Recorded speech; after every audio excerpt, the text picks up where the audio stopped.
अगर आप भी लेना चाहते हैं देश दुनिया की तमाम जानकारी तो आज ही सब्सक्राइब करें हमारे चैनल को। साथ ही नीचे दिए बेल आइकन को जरूर दबाएं ताकि हर अपडेट आप तक पहुंच सके। नमस्कार, प्रजाशक्ति न्यूज नेटवर्क पर आप सभी का स्वागत है। विपक्ष को मोदी सरकार को घेरने के लिए लगता है कोई बड़ा मुद्दा नहीं मिल रहा है, इसीलिए अब जेईई और नीट पर राजनीति हो रही है।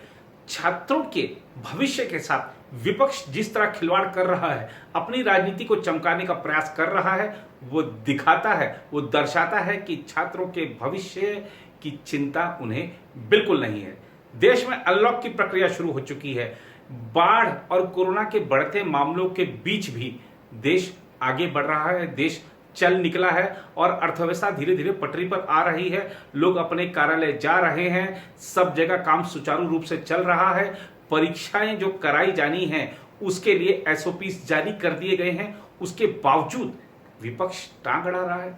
ऐसा क्यों कि विपक्ष हमारे युवाओं के भविष्य के साथ खिलवाड़ कर रहा है, हमारे युवाओं को बरगला रहा है, वो भी ऐसी स्थिति में जब अधिकांश छात्रों ने अपने जो एडमिट कार्ड्स हैं वो डाउनलोड कर लिए हैं।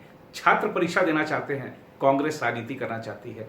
छात्र परीक्षा देना चाहते हैं, आगे बढ़ना चाहते हैं जीवन में, लेकिन विपक्ष राजनीति कर रहा है, साफ राजनीति कर रहा है। इसीलिए कांग्रेस के जो शासित राज्य हैं उन मुख्यमंत्रियों ने, महाराष्ट्र के मुख्यमंत्री ने, झारखंड के मुख्यमंत्री ने और पश्चिम बंगाल के मुख्यमंत्री ने आज सोनिया गांधी के साथ एक वर्चुअली बैठक की और सबने तय किया कि सुप्रीम कोर्ट जाएंगे, गुहार लगाएंगे, जबकि सुप्रीम कोर्ट जेईई और नीट परीक्षाओं को टालने की मांग को खारिज कर चुका है। ये सारे के सारे दल कह रहे हैं कि अब हमें केंद्र के खिलाफ सड़कों पर आवाज उठानी चाहिए, लेकिन कांग्रेस थोड़ा सा और आगे निकल गई है। कांग्रेस ने तय कर लिया है कि 28 अगस्त को राष्ट्रव्यापी प्रदर्शन किया जाएगा।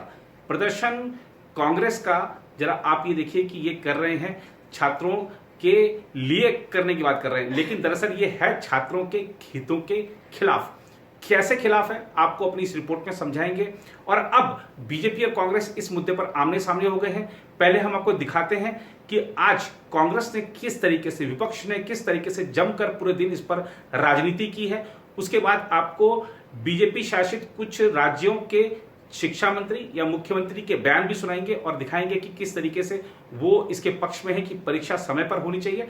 एचआरडी मिनिस्ट्री साफ कह चुकी है कि परीक्षाएं समय पर होंगी, एसओपीस का कड़ाई तरीके से पालन किया जाएगा। और हम आपको दिखाएंगे अपनी इस रिपोर्ट में कि कितनी जो एसओपीस जारी किए गए हैं और किस तरीके से छात्रों के स्वास्थ्य की रक्षा के लिए, सुरक्षा के लिए इसमें इंतजाम किए गए हैं। आप खुद ही अंदाजा लगाएंगे कि विपक्ष कितना आगे चला गया है राजनीति करने के लिए कि अब छात्रों के हितों से खिलवाड़ किया जा रहा है। आइए देखते हैं हमारी खास रिपोर्ट। मेडिकल प्रवेश परीक्षा नीट के लिए बुधवार को 3 घंटे में 4 लाख से अधिक प्रवेश पत्र डाउनलोड किए गए। राष्ट्रीय परीक्षा एजेंसी यानी एनटीए ने बुधवार को दोपहर 12 बजे राष्ट्रीय पात्रता सह प्रवेश परीक्षा यानी नीट के लिए प्रवेश पत्र जारी किए। सूत्रों ने कहा, नीट परीक्षा के लिए प्रवेश पत्र 12 बजे से डाउनलोड करने के लिए उपलब्ध हैं। पहले 3 घंटे में 4 लाख से अधिक उम्मीदवारों ने प्रवेश पत्र डाउनलोड किया।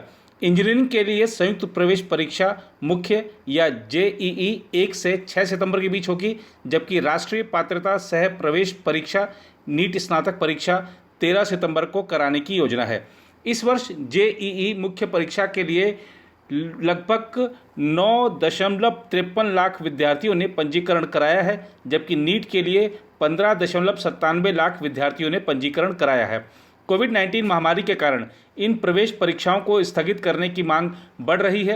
हालांकि शिक्षा मंत्रालय ने जोर दिया है कि परीक्षाएं निर्धारित समय पर ही सितंबर में होंगी। राष्ट्रीय परीक्षा एजेंसी सितंबर में होने जा रही मेडिकल और इंजीनियरिंग प्रवेश परीक्षाओं के लिए परीक्षा केंद्रों की संख्या बढ़ाने, एक सीट छोड़कर बैठाने, प्रत्येक कमरे में कम उम्मीदवारों को बैठाने और प्रवेश निकास की अलग व्यवस्था जैसे कदम उठाएगी। एनटीए ने मंगलवार को अपने बयान में कहा था, जेईई के लिए परीक्षा केंद्रों की संख्या 570 से बढ़ाकर 660 की गई है, जबकि नीट अब 2546 केंद्रों के बजाय 3843 केंद्रों पर होगी। जेईई कंप्यूटर आधारित परीक्षा है, जबकि नीट पारंपरिक तरीके से कलम और कागज पर होती है।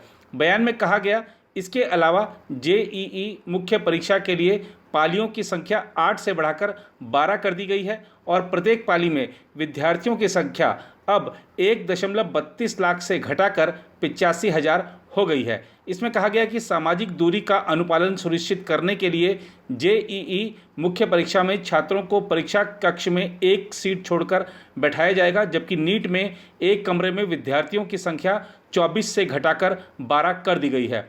वहीं परीक्षा कक्ष के बाहर सामाजिक दूरी का अनुपालन सुनिश्चित कराने के लिए उम्मीदवारों का विशेष प्रवेश और निकास होगा। उम्मीदवारों को भी उपयुक्त सामाजिक दूरी बनाए रखने सहित अन्य परामर्श जारी किए गए हैं। गौरतलब है कि परीक्षार्थियों और उनके माता पिता ने कोरोना वायरस के बढ़ते मामलों की वजह से परीक्षा स्थगित करने की मांग की है। हालांकि कोविड-19 की वजह से परीक्षा स्थगित करने का निर्देश देने के लिए दायर याचिका को पिछले हफ्ते उच्चतम न्यायालय ने खारिज कर दिया था। इस बीच कांग्रेस ने मेडिकल एवं इंजीनियरिंग कॉलेजों में प्रवेश से संबंधित नीट एवं जेईई की परीक्षाओं के आयोजन के फैसले को लेकर केंद्र सरकार के खिलाफ 28 अगस्त को देशव्यापी प्रदर्शन करने का ऐलान किया है। पार्टी के संगठन महासचिव केसी वेणुगोपाल की ओर से जारी बयान के मुताबिक प्रदेश कांग्रेस कमेटी के नेता और कार्यकर्ता केंद्र सरकार से संबंधित दफ्तरों के बाहर सामाजिक दूरी का पालन करते हुए धरना देंगे। उन्होंने कहा कि इन परीक्षाओं को स्थगित कराने के लिए सरकार पर दबाव बनाने के मकसद से 28 अगस्त को he speak up for student safety hashtag से सोशल मीडिया में अभियान चलाया जाएगा। वेणुगोपाल ने आरोप लगाया कि कोरोना संकट के बीच इन परीक्षाओं का आयोजन कराने का फैसला तानाशाहीपूर्ण है और इससे बच्चों की सेहत को खतरा पैदा होगा। कांग्रेस के मुख्य प्रवक्ता रणदीप सुरजेवाला ने भी आरोप लगाया कि इन परीक्षाओं के आयोजन से 25 लाख छात्रों के स्वास्थ्य और सुरक्षा को खतरे में डाला जा रहा है। उन्होंने ट्वीट किया, देश भर में छात्र विरोध प्रदर्शन कर रहे हैं। जिद्दी मोदी सरकार उनकी शिकायतों को सुनने, उन पर विचार करने और सभी के लिए स्वीकार्य समाधान खोजने से इनकार क्यों कर रही है। सुरजेवाला ने सवाल किया, क्या मोदी सरकार इस बात की गारंटी देगी कि परीक्षा के दौरान कोई भी छात्र कोविड संक्रमण से ग्रस्त नहीं होगा? कौन कौन सी सुरक्षा सावधानियां और प्रोटोकॉल रखे गए हैं? कौन देखेगा कि दिशा निर्देश और प्रोटोकॉल महज कागजी औपचारिकता ना रहें? उधर कांग्रेस अध्यक्ष सोनिया गांधी के साथ डिजिटल बैठक में 7 राज्यों के मुख्यमंत्रियों ने बुधवार को कहा कि कोरोना वायरस महामारी की स्थिति को देखते हुए मेडिकल और इंजीनियरिंग कॉलेजों में प्रवेश के लिए ली जाने वाली नीट और जेईई की परीक्षाएं स्थगित होनी चाहिए। बैठक में पंजाब के मुख्यमंत्री अमरिंदर सिंह और पश्चिम बंगाल की मुख्यमंत्री ममता बनर्जी ने यह भी कहा कि इन परीक्षाओं को रोकने के लिए राज्यों को उच्चतम न्यायालय का रुख करना चाहिए। उन्होंने कहा कि यदि केंद्र सरकार इन परीक्षाओं को टालने को अनिच्छुक है तो विपक्षी दलों के मुख्यमंत्रियों को विद्यार्थियों के हित में इस मुद्दे पर साथ मिलकर शीर्ष न्यायालय का रुख करना चाहिए। ममता ने यह भी कहा कि केंद्र द्वारा राज्य सरकारों को बाध्य किया जा रहा है और सहकारी संघवाद के नाम पर उनके अधिकारों को सीमित किया जा रहा है। मुख्यमंत्री ने कहा कि देश भर में लागू पाबंदियों के चलते विद्यार्थियों को काफ़ी समस्या का सामना करना पड़ेगा और वह विपक्षी दलों के मुख्यमंत्रियों के साथ मिलकर उच्चतम न्यायालय का रुख करने का अनुरोध करती हैं। हालांकि झारखंड के मुख्यमंत्री हेमंत सोरेन ने कहा कि न्यायालय जाने से पहले मुख्यमंत्रियों को प्रधानमंत्री नरेंद्र मोदी से मुलाकात कर परीक्षाओं को टालने की मांग करनी चाहिए। जीएसटी के मुआवजे की मांग से जुड़े मुद्दे पर हुई इस बैठक में ममता बनर्जी ने कहा कि सभी राज्य सरकारों से आग्रह है कि हालात के सामान्य होने तक इन परीक्षाओं को स्थगित कराने के लिए उच्चतम न्यायालय में जाना चाहिए। पंजाब के मुख्यमंत्री अमरिंदर सिंह ने भी इसका समर्थन किया और कहा कि सितंबर में कोरोना के मामले और बढ़ सकते हैं। ऐसी स्थिति में ये परीक्षाएं कैसे कराई जा सकती हैं? महाराष्ट्र के मुख्यमंत्री उद्धव ठाकरे ने सवाल किया कि आज कोरोना फैल रहा है और संकट बढ़ गया है तो परीक्षाएं कैसे ले सकते हैं? राजस्थान के मुख्यमंत्री अशोक गहलोत, छत्तीसगढ़ के मुख्यमंत्री भूपेश बघेल और पुडुचेरी के मुख्यमंत्री वी नारायण सामी ने भी इन परीक्षाओं को स्थगित करने की पैरवी की। तो आपने देखा कांग्रेस और विपक्ष का रुख। इसके अलावा जो परीक्षा कराने वाली एजेंसी है वो किन किन प्रक्रियाओं को अपनाएगी ये भी हमने आपको विस्तृत तरीके से बताया। अब आपको सुनवाते हैं गोवा के मुख्यमंत्री क्या कह रहे हैं और कर्नाटक के उप मुख्यमंत्री क्या आरोप लगा रहे हैं विपक्ष पर। इसके अलावा गुजरात के शिक्षा मंत्री क्या कह रहे हैं ये भी आपको दिखाते हैं। उसके बाद आपको एक और महत्वपूर्ण जानकारी देंगे। Some of the states they were trying to prevent their best that NEET exam should not happen even in the previous year also, not only this year. Even in the previous year they tried their best to scuttle the NEET because there's a lot of money involved. They want to take advantage of the situation and prevent from exam being conducted. When exams are conducted across the country, every state, what is their problem? activities going on, unlock has been done, revival of economy is going on, people are going on working. What is the problem? All prevention and precaution has been taken. Our state CET itself is a model. Even in Supreme Court, it has been shown how effectively, how successfully the CET exam has been conducted in the state of Karnataka. That is a model for other places and other institutions to conduct. I think this kind of excuse is with a malified intention, with a bad intention, with self-serving purpose, with their own vested interest. It is basically of vested interest. They are trying to do this. I totally condemn the people who are trying to go against NEET exams. Gujarat common entrance test बारिश corona होते हुए भी 1938 students appeared in the examination. इसका मतलब ये हुआ कि cancel करो की मांग करने वाले लोग, जो विद्यार्थी अपने कैरियर बनाना चाहते हैं, उसका मन पहचानते नहीं है। गुजरात में 90 से ज्यादा परसेंटेज विद्यार्थी लोकल गुजकेट में अपीयर हुए। इसका मतलब है कि वो पढ़ना चाहते हैं। ऑपोजिशन वाले जो विद्यार्थी पढ़ना चाहते हैं उसका हित नहीं देख रहे हैं, अहित कर रहे हैं। विद्यार्थी कोरोना काल में भी पढ़ना चाहते हैं। मेरा गुजरात का अनुभव ऐसा है कि कोई भी कंडीशन हो, उसी दिन ही, परसों 2 दिन पहले जो एग्जामिनेशन हुई, उसी दिन ही बारिश थी। कोरोना तो 6 महीने चल रहा है, फिर भी क्योंकि लंबी तैयारी के बाद जो विरोध कर रहे हैं वो बहुत कम परसेंटेज है।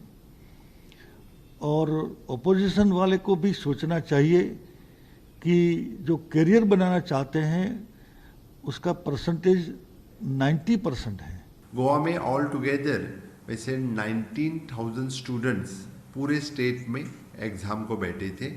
उसी में से आज सभी स्टूडेंट्स, अभी पेरेंट टीचर एसोसिएशन, टीचर्स, आज सभी गवर्नमेंट का धन्यवाद देते हैं। जब ये एग्ज़ाम लेने की बात थी तो कुछ लोग, कुछ पॉलिटिकली मोटिवेट थे और वो विरोधी कर रहे थे, तभी उनका विरोध न मानते हुए हमने एग्ज़ाम लेना स्टार्ट कर दिया। एक भी कोई स्टूडेंट्स पॉजिटिव नहीं हुआ, कोई केस हमें ऐसी नहीं मिली क्योंकि एग्ज़ाम को बैठा और उसको बाद में वो कोरोना पॉजिटिव हुआ। इस तरह से पूरे गोवा में जो 19,000 स्टूडेंट्स बैठे थे उसमें एक भी केस ऐसी हमें नहीं मिली। This is the example setup in the state of Goa. Goa common entrance test 2020 जो इंजीनियरिंग और फार्मेसी के लिए एंट्रेंस एग्ज़ाम रहती है आफ्टर द 12th साइंस पास, वो एग्ज़ाम भी गोवा गवर्नमेंट की तरफ से जो हम लेते थे वो एग्ज़ाम गोवा में कंडक्ट कर दी और उसको 3,000 students way seated for this exams.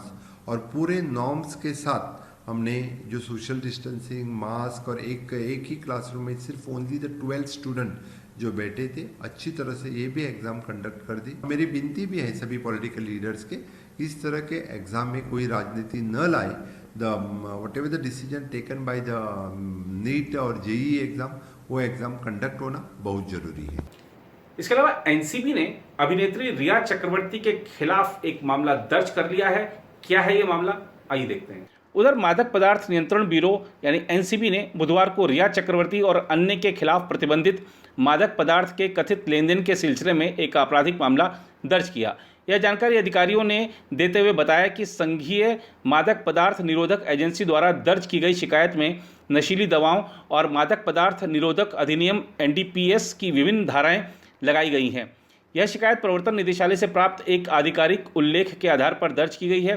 कथित नशीले पदार्थ की लेनदेन अभिनेता सुशांत सिंह राजपूत की मौत की आपराधिक जांच से जुड़ी है। राजपूत 14 जून को मुंबई के बांद्रा इलाके में अपने फ्लैट में फंदे से लटके पाए गए थे। एनसीबी राजपूत मौत मामले में जांच करने वाली तीसरी संघीय जांच एजेंसी है। एनसीबी के अलावा प्रवर्तन निदेशालय और सीबीआई भी इस मामले की जांच कर रही हैं। प्रवर्तन निदेशालय राजपूत की मौत के मामले में धन शोधन कोण से जांच कर रहा है। ईडी ने रिया चक्रवर्ती से पूछताछ की है। ईडी को रिया के फोन से डिलीट किए गए व्हाट्सएप संदेश प्राप्त हुए हैं, जिनसे कथित तौर पर प्रतिबंधित ड्रग्स के सौदे के संकेत मिले हैं। अधिकारियों ने कहा कि रिया से ईडी ने इन संदिग्ध ड्रग्स के सौदों के बारे में पूछताछ की है और इन आरोपों को लेकर रिया का बयान धन शोधन रोकथाम अधिनियम के तहत दर्ज किया गया है। रिया के वकील सतीश माने शिंदे ने 28 वर्षीय अभिनेत्री के खिलाफ लगाए गए आरोपों का खंडन किया है। उन्होंने कहा था, रिया ने अपने जीवन में कभी ड्रग्स का सेवन नहीं किया, वह रक्त परीक्षण के लिए तैयार हैं। ईडी ने इस बारे में जानकारी सीबीआई के साथ साझा की है। अब आपको इस रिपोर्ट के अंत में लिए चलते हैं हिमाचल प्रदेश के मैक्लोडगंज। वहां पर 160 साल पुरानी आइकॉनिक दुकान बंद होने जा रही है। क्या है मामला, आइए आपको दिखाते हैं।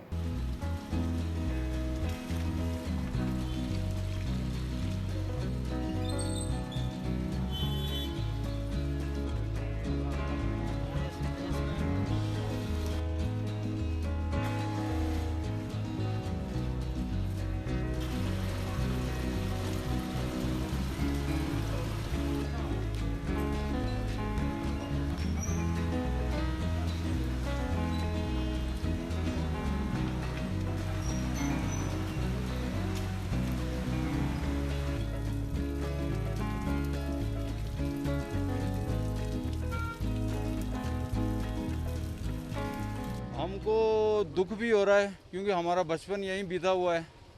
हमारे मिस्टर नारोजी मिसेस नारोजी के साथ बहुत अच्छे रिलेशन थे, हमारे परिवार के बहुत अच्छे रिलेशन थे। तो दुख भी हो रहा है कि हमारा एक पार्ट ऑफ आवर लाइफ, हमारा एक बचपन के साथ इसका बहुत अच्छा रिलेशन रहा है, तो वो जा रहा है। तो आने वाले समय में ये नज़र नहीं आएगा। हम चाहते थे कि इसको हेरिटेज प्रॉपर्टी या ऐसे कुछ घोषित करके इसको संभाल के प्रिजर्व करके रखें ताकि मैक्लोडगंज की थोड़ी चाम रहे। नहीं तो यहाँ पे आने वाले समय में यहाँ पे एक कॉन्क्रीट बिल्डिंग बन जाएगी और उसका कोई महत्व नहीं रहेगा ना। दुख तो बहुत हो रहा है क्योंकि बचपन से हम इसे देखते आए हैं। जब हम स्कूल जाते थे या हमारे बच्चे स्कूल जाते थे तो यहाँ आके जो टॉफ़ी है, चॉकलेट है, ख़रीदारी करते हैं। और ख़ास बात यह है कि सबसे पहले जब दलाई लामा जी धर्मशाला पधारे थे उस वक्त शायद मोनोजी फैमिली ने उनका स्वागत किया था यहाँ पे। तो एक हमारे तिब्बतियों के साथ इनका बहुत इमोशनल अटैचमेंट रहा है।